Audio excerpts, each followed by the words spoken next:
Hello, my beautiful people outside there. Good afternoon. How you doing? How did you enjoy your day? Happy weekend. May God bless you all. If today is your first time of coming across this YouTube, please subscribe. God bless you as you do. For those people that already subscribed before, God bless you. I love you all. Today I'm going to talk about single mothers outside there. Oh, I'm going for single mother today. Oh, single mother. And I come for today. Oh, I not come to insult anybody or to talk. I just want to highlight us for something that I notice for some single mother that they are doing. Single mother, don't look yourself as someone that don't have anything. Don't look down of yourself. Always look yourself up. Always carry yourself like somebody that is more than what you are. Proud of your children, proud of yourself, proud of everything that you have. Even though you have only this one handbag now you get when you they carry. Proud of am because why? Expensive when you they carry for your children. People when they carry range, they not they carry that kind of expensive. And they tell you true. If you get one pikin, you put that pikin for private school. Go calculate how much money wey you dey spend for that pikin for a year. Go calculate how much money wey that pikin take dey feed for 1 month. Go calculate the cloth wey that pikin dey wear. Go calculate the shoe wey dey wear. Go calculate the hair you dey make for that pikin for just only 1 year.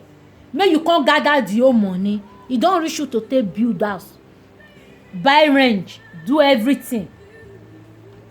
One of my sister dey tell me say come, even though in that time e go tell me say even though you never build house, you never get anything, you need to dey praise God every time say at least your children dey go better school.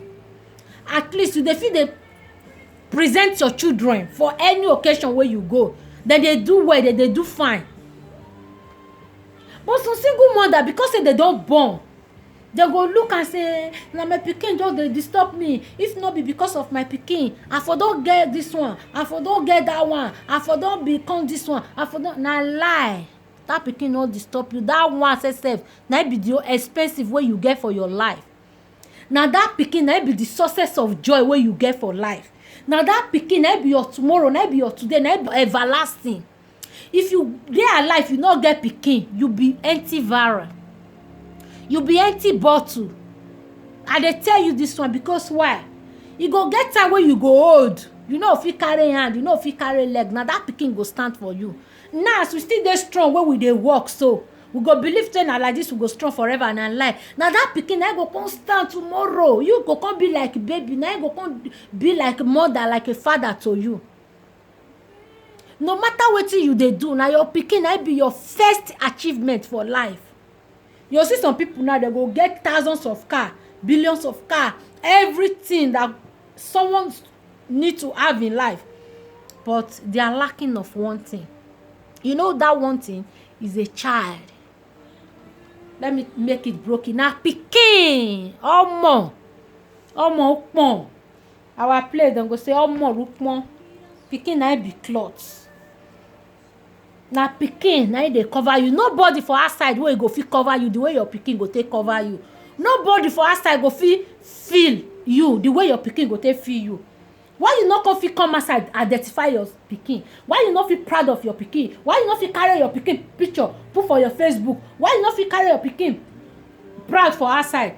Some other they go dey lie say I never get pikin o, I be single. Earlier is the better you say the truth for that man. Because why I'm saying the people will see that I'm very somehow today. You know why I'm saying this thing? I saw it and it happened rare. I used to see it, I never believed. There is a lady. He have a child. He's just 6 years old. But he left that child with his parents down. After all, it's an outside country. I don't want to mention the country because I believe that person will still watch this video. He got married. When he got married, he never told that guy that he have a child. And he never let his family, excuse me, he never let her family to know that he didn't tell that guy that he have a child. you know na as you go dey here you go come send people from here say make dem go see your family o for so some of dem. Na so the lady send person from outside country. He say make dem go the guy come call him family say make dem go the girl house, make dem go, you know na, make dem go do that, you know na, as that koko thing wey dey do to traditional to introduction bra bra bra. Na im dey go as dem reach. As im mama come dey talk, na person like mama sef you fit do am, because I trust my mama. Na im mama go first say Benedicta come come see people wey wan marry you. Mama go do am.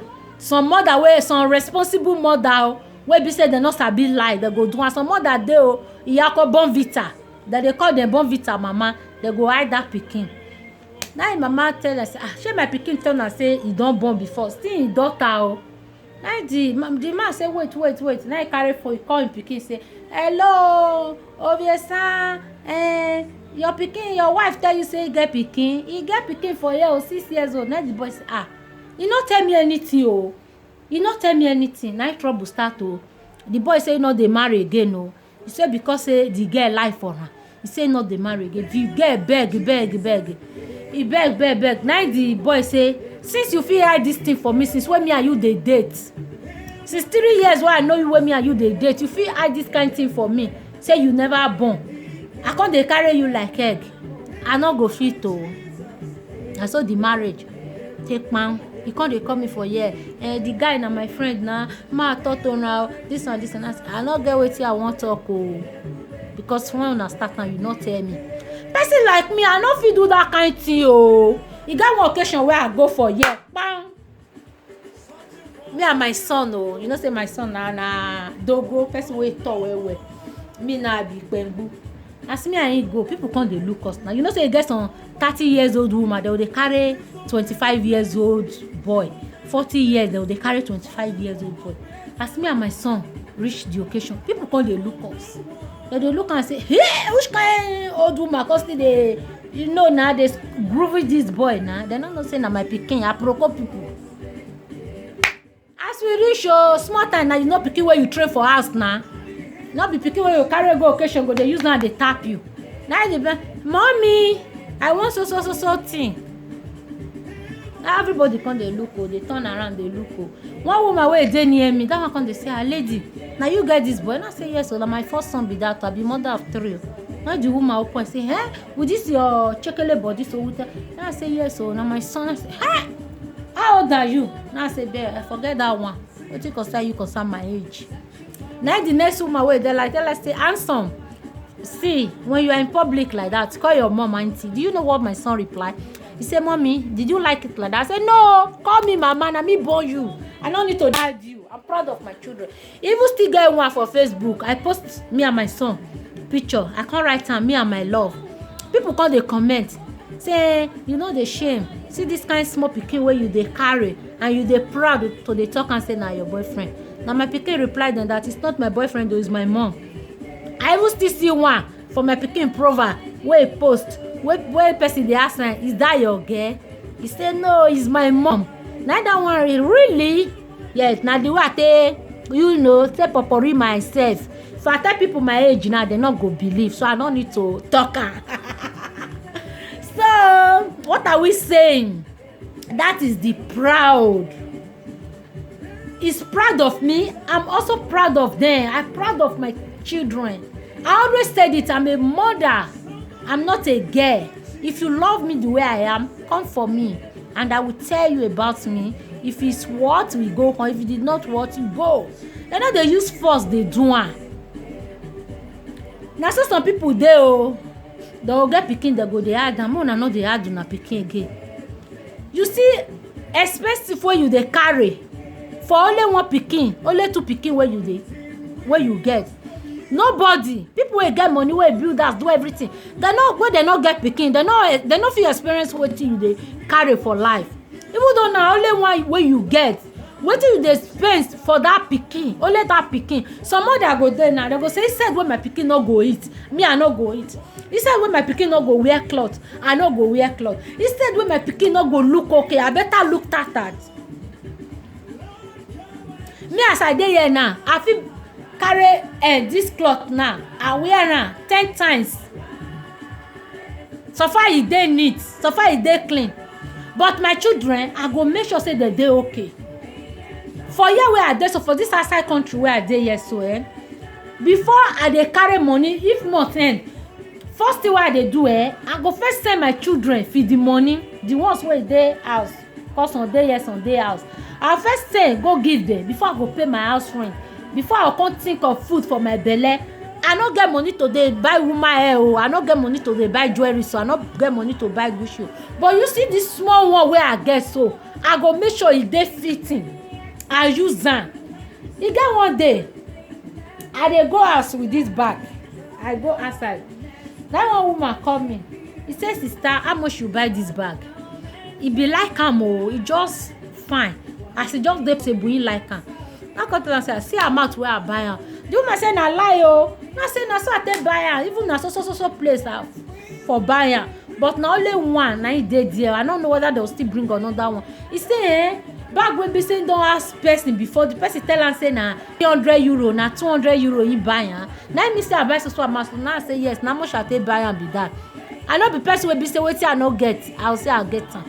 I never get 300 euro to go buy bag. When I know say I get expensive way more than 300 euro, I can't use 300 euro go buy bag. Nobody wey get, all of us na packaging na we dey. So make we take life easy. Single mother, if na 20 naira na you get, you buy garri 1 naira, you buy oil 1 naira, eat am with your children. The remaining 1 naira, buy pancake, take rub yourself, take care of yourself. Nobody go know about you. If you want make you dey live your life, when people go dey look you say, how this girl take dey live sef? Cut your shoe according to your size. Cut your coat according to your size. Sometimes I no be tailor, but many native wey I dey wear, many clothes wey I dey wear, na me dey use my hand dey sew am. I get a machine, I go look am for YouTube, I go sew am. I fit sew am o, e no size me, I go still lose am, I go still sew am till when e go come befit me, till when I go come like am. Because why? I no get money wey I dey go dey waste for tailor. I no get money wey I dey go dey waste for boutique. Because why? I cut my coat according to my size. People go see me for outside, dem go dey look me like person wey chop belle full. I no belle full, I still dey hungry. Who wan help me? Come help me. Who wan help me? Make come help me o. No look me say because I dey like this, I dey like this, I no get anything. Na package. All of us na everybody na packaging na we dey. Na me talk am, still dey talk am, still dey stand on it. You see people wey no dey package, they no go dey this outside country dey suffer with us. Go dey run, dey go fabrica work say they wan go work. They go dey run, dey go. Some dey wey be say na business dem specialize on. You go don know I say those ones na business. Na dey carry dem dey go, dey carry dem dey come. But what of when we no dey do business? We no get anything wey we dey do. E no pass say make we snap picture, make we wear cloth, make we dey groovy, make we go club. At the end of the day, we go say we go. Who get drum wey get water? E no dey make noise. Na the one wey dey empty, you go shake am like this, shake am like this, e go dey make noise. Because why? E dey empty. Na those one na be empty barrel. If I buy this phone 100 naira, if you come meet me say how much you buy, I'll tell you na 100 naira. I no be person wey go be say I still get one sister like that o. I no wan measure where she dey. If she buy something 1 naira, if I see am for her body, I'll say, my sister, this thing wey you wear, I like am o. Where you buy am? You go say, na so amount I buy am. Go say, this fine thing? Now you say yes. Now those kind people, na be true person. No be say you go buy something 10 euro, you go tell people say na 200 euro you buy am. You go buy something 50 euro, you go tell people say na 300 euro you buy am. Because why? You dey kill that person. Because you know say that person no fit buy that thing, you no fit get that thing. You no wan tell am the truth. Make we no dey do am. Single mother, package yourself o. Me too, I be mother. I lost my husband many years ago, but in anywhere I am proud of my children. That is what I have for you. That is the love message I have for you, single mother. Please, I'm begging you, with all you have, make yourself to be proud of what you have. Some people want there for your position, they don't get that opportunity. Some people wey be say as example now, we dey outside country, we know how we take suffer before we come reach here. Maybe one thing or the other, that thing wey you dey find, e never reach your hand. No give up. What of people wey die for water? What of people wey die for desert? What of people wey be say dem sell house, sell everything, sell their property to make sure say dem come outside country, wey be say at the end of the day dem no make am, all till now their parents dey outside. Wetin you want make those one do? Make those one go hang themselves? You when you get opportunity, wey be say you dey live, they say when there is life there is hope. If you get this your life wey you never die, always dey believe say you get hope. I dey always dey talk this thing, people no dey believe me. So I dey tell people say that time when I dey Nigeria, if I carry cup take give you water, you go first look that cup twice. But if say maybe that time I don give up, say I no get life again, I no get standard again, I no get future again. This thing that I'm talking about 30 years, 20 years, 20 years, 22 years ago. Not be say you know now people na sabi carry rumors. Shall you understand? 25, 22 years and 21 years ago. If I look myself, I go look say I don't go where maybe that time maybe I don't give up, say I no go fit become anything for life. I can't lose everything where I can't get now. I know say I never get to, but the little one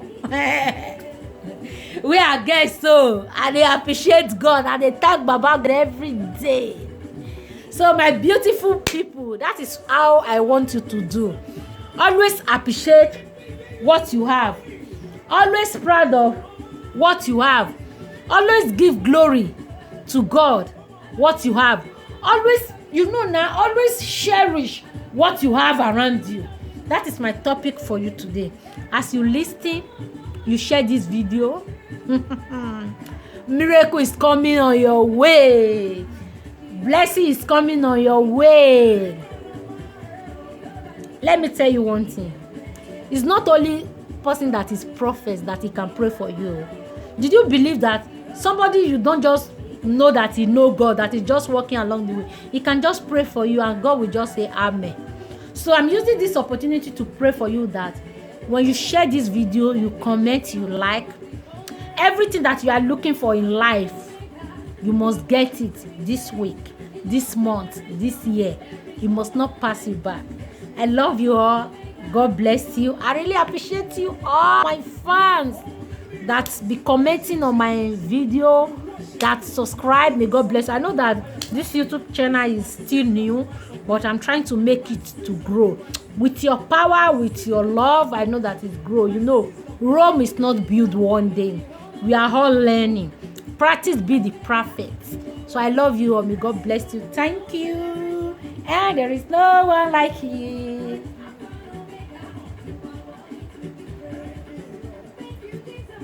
The honor of my soul.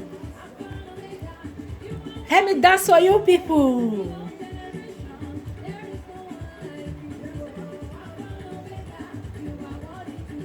I love you all. God bless you. Bye bye. See you next week, Saturday.